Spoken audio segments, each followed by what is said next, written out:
Iga päev küsib mu käest keegi, et kust leida motivatsiooni treenimiseks, enesearendamiseks. Selle motivatsiooniga on niimoodi, et tegelikult alustaks oma lähedastest.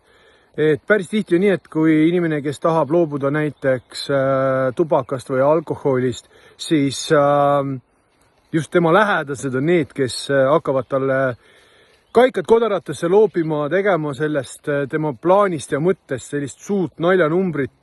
Olete ju näinud isegi inimesi, kes suitsetamisest loobuda tahavad ja siis kõik need tema sõbrad, tuttavad, kes suitsetamist jätkavad, hakkavad talle seda suitsu pakkuma ja tegema endast kõik oleneva, et see suitsetamisest loobuja tunneks ennast võimalikult ebamugavalt.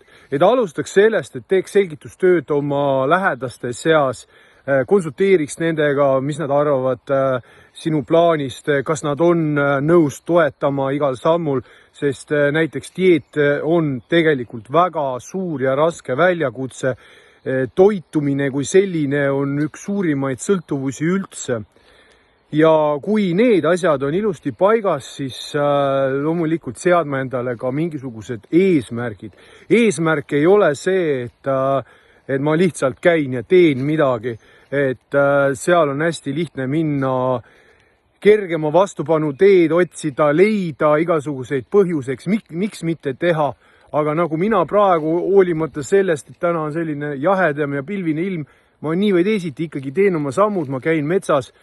On siis ilm ilus, on siis soe või külm, kas on mingisuguseid sääski, putukaid, parme. See ei lähe mulle korda, mul on kindel eesmärk.